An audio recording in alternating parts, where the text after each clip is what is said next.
इंडी गठबंधन के लिए तीसरा झटका नरेंद्र मोदी ने बिहार जाकर दे दिया, क्योंकि वहां इंडी गठबंधन को हमेशा एक उम्मीद रहती कि नीतीश कुमार कोई ना कोई खेल करके मोदी सरकार गिरा देंगे, साथ छोड़ देंगे। लेकिन आज नरेंद्र मोदी बिहार पहुंचे तो नीतीश कुमार ने उनकी तारीफ करने में कोई कसर नहीं छोड़ी। सुनिए नीतीश कुमार को आज उन्होंने प्रधानमंत्री मोदी की कैसे तारीफ की है, सबको कहा कि खड़े हो, ताली बजाओ, इनके लिए गजब काम किए हैं बिहार के लिए। के सारे वोट बैंक की राजनीति करते हैं। पीएम ने घुसपैठियों को बचाने वालों के सामने दीवार की तरह खड़े हो जाने का चैलेंज दिया था और घुसपैठियों को बाहर निकालने के लिए पूरा जीवन लगा देने के लिए अपना समर्पण जो है वो देश के सामने रख दिया था। मैं उन राजनेताओं को भी कहना चाहता हूं, आप जो चुनौती लेकर के मैदान में आए ना, मैं सुना तान करके उस चुनौती को स्वीकार करता हूं। और लिख लो, मैं देखता हूं घुसपैठियों को बचाने में तुम कितनी ताकत लगाते हो और घुसपैठियों को हटाने में हम कैसे अपना जीवन लगा देते हैं। हो जाए मुकाबला। घुसपैठियों को बचाने के लिए निकले हुए लोगों को भुगतना पड़ेगा। मेरे शब्द सुन के रखो, ये देश उनको माफ नहीं करेगा। घुसपैठियों पर किस तरह से एक्शन हो रहा है उसे आप असम से ही समझिए। असम के 30 से ज्यादा गांवों में घुसपैठियों की ट्रैकिंग हो रही है। असम के ग्वालपाड़ा, धुबरी, कछार, होजई, नागांव, मोरीगांव में घुसपैठ के खिलाफ बड़ा एक्शन हो रहा है।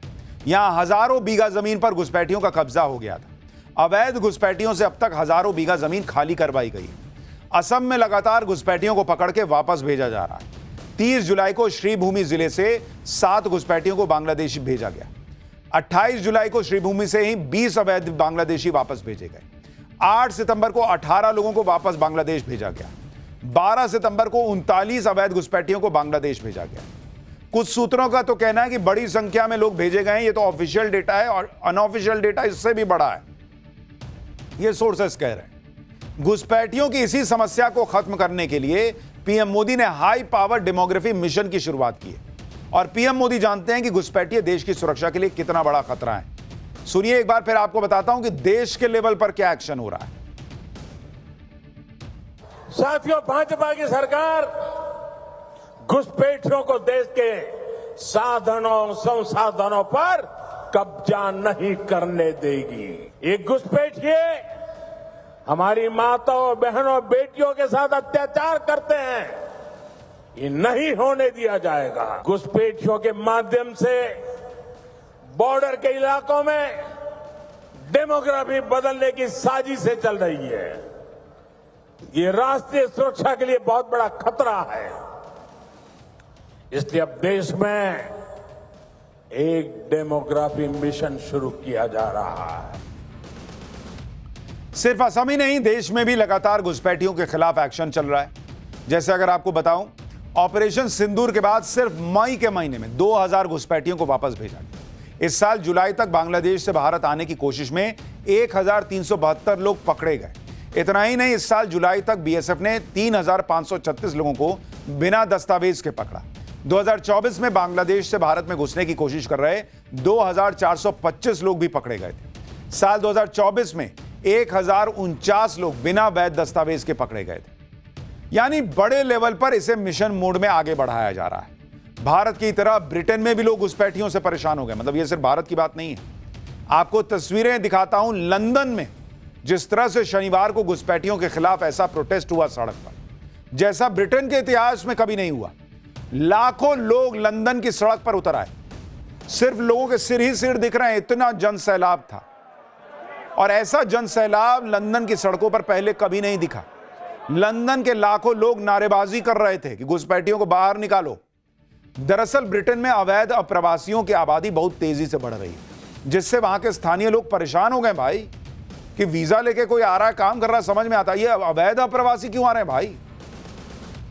ब्रिटेन की राजनीति में अवैध अप्रवासी एक बड़ा मुद्दा बन गए। अवैध घुसपैठ के मुद्दे पर ही शनिवार को लाखों लोग सड़क पर आए और इस प्रोटेस्ट की और तस्वीरें आप देखिए, आप हैरान रह जाएंगे कि ब्रिटेन में भी कितना बड़ा मुद्दा यह बन गया है।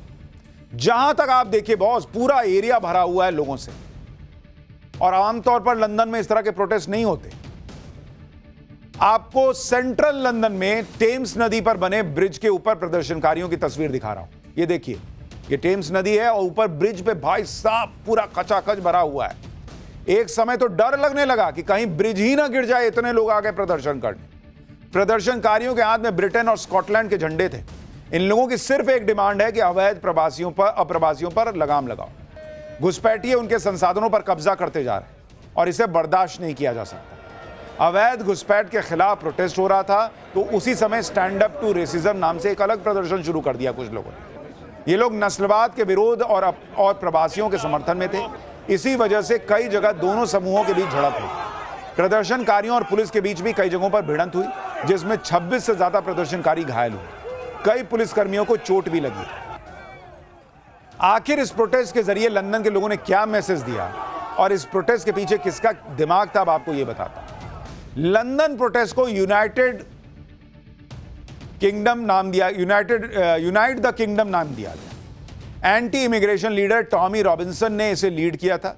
इस प्रोटेस्ट में टेस्ला के मालिक एलन मस्क भी शामिल हुए। एलन मस्क ने वीडियो कॉन्फ्रेंसिंग के जरिए लोगों से बात की।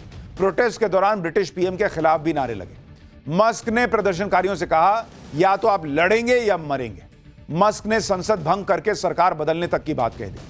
लंदन में हुए इस प्रोटेस्ट का एक ट्रिगर पॉइंट अमेरिका में हुई चार्ली किर्क की हत्या थी। प्रोटेस्ट में कई लोग चार्ली किर्क के प्रोटेस्ट पोस्टर लेकर आए हुए थे और मैं भी चार्ली किर्क जैसे स्लोगन गूंज रहे थे। चार्ली किर्क की हत्या के बाद अमेरिका में भी घुसपैठियों के खिलाफ गुस्सा भड़क रहा है। उसके बारे में आगे बताऊं। लंदन में लाखों लोगों की भीड़ सड़क पर ऐसे ही नहीं उतरी। इसके पीछे वो गुस्सा है जो पिछले काफी समय से अंदर भरता जा रहा था, क्योंकि ब्रिटेन में 7 लाख से 9 लाख अवैध घुसपैठिए कहा जाता है। इसमें से 5,85,000 अवैध प्रवासी लंदन में रहते हैं। 2024 में कुल 38,816 घुसपैठिए ब्रिटेन आए थे। सबसे ज्यादा घुसपैठिए समुद्री मार्ग से ब्रिटेन आते हैं। 2020 से 2024 के बीच 1,75,000 घुसपैठिए छोटी नावों से ब्रिटेन में आए। तो जिनको भारत की समस्या समझ में नहीं आ रही, आप देखिए वेस्ट तक जाग रहा है कि भाई ये घुसपैठिए बाहर निकालो। अपने देश में हमारे खाने पीने रहने नौकरी का इंतजाम करेंगे कि सबको बैठा के खिलाएंगे। कुछ ब्रिटिश न्यूज़पेपर्स और मीडिया हाउस के मुताबिक ब्रिटेन में अवैध घुसपैठियों की संख्या 10 लाख से ज्यादा है। कुछ रिसर्च का कहना है कि 60% घुसपैठिए अकेले लंदन में रहते हैं। यानी ब्रिटेन में इस समय अवैध घुसपैठियों को लेकर भयंकर गुस्सा है और इसे चैनलाइज किया टॉमी रॉबिन्सन ने। टॉमी रॉबिन्सन जो ब्रिटेन के राइट विंग लीडर माने जाते हैं, वो पिछले काफी समय से अवैध घुसपैठ के खिलाफ आवाज उठाते रहे। खास तौर पर मुस्लिम अवैध अप्रवासियों का मुद्दा जोर शोर से उठा रहे हैं। आप देखिए क्या हाल है इस समय ब्रिटेन का। इस्लाम ब्रिटेन का दूसरा सबसे बड़ा धर्म हो चुका है। ब्रिटेन में करीब 40 लाख मुसलमान रहते हैं। 2035 तक मुस्लिम आबादी 25% हो सकती है। लंदन में तो कई नो गो जोन बनाए गए हैं जहां गैर मुसलमानों को खतरा महसूस होता है, ऐसा कहा जा रहा है। लंदन के कई इलाकों में शरिया कोर्ट चलती है। लंदन का मेयर पाकिस्तानी मूल का सादिक खान है और यह चिंता वहां के ब्रिटेन के लोग बता रहे हैं। ब्रिटेन में अब तो लोग कह रहे हैं कि आने वाले समय में ब्रिटेन खुद पाकिस्तान की कॉलोनी बन जाएगा। मुसलमानों की आबादी इसी तरह से बढ़ती रही तो ब्रिटेन में शरीयत लागू हो जाएगी। ये वहां के लोग कह रहे हैं जो विरोध प्रदर्शन कर रहे हैं। जैसे जैसे ब्रिटेन में मुसलमानों की आबादी बढ़ रही है, ठीक उसी हिसाब से ब्रिटेन की राजनीति में भी मुसलमानों का दबदबा बढ़ रहा है। आप देखिए कि साल 2024 में ब्रिटेन की संसद के लिए रिकॉर्ड 25 मुस्लिम नेता चुने गए। इनमें से 18 मुस्लिम नेता लेबर पार्टी के थे, 2 कंजर्वेटिव पार्टी से चुने गए। 4 मुस्लिम नेता निर्दलीय जीते थे, 1 लिबरल डेमोक्रेट पार्टी से जीता, जबकि साल 2019 में 19 मुस्लिम नेता ब्रिटिश संसद में चुने गए। हालांकि यहां चिंता उनको लेकर जताई जा रही है जो बिना वीजा के या गलत तरीके से घुस गए।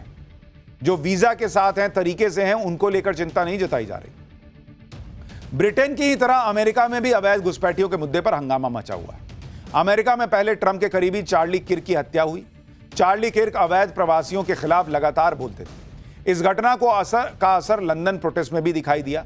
इसके बाद अमेरिका के डलास शहर में एक भारतीय व्यक्ति की हत्या होती है, जिसका आरोप एक अवैध अप्रवासी पर लगता है।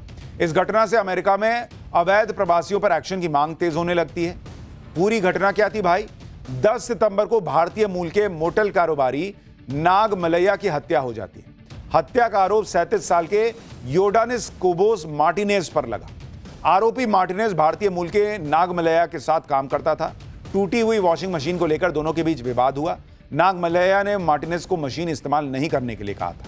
इसी से गुस्से में आकर आरोपी मार्टिनेज ने नागमलैया पर बड़े चाकू से हमला कर दिया।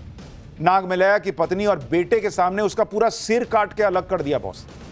आरोपी ने नागमलैया के सिर को फुटबॉल की तरह किक मारी, पूरा काटा बैठ के, और उसके बाद पैर से लात मार दिया सिर को।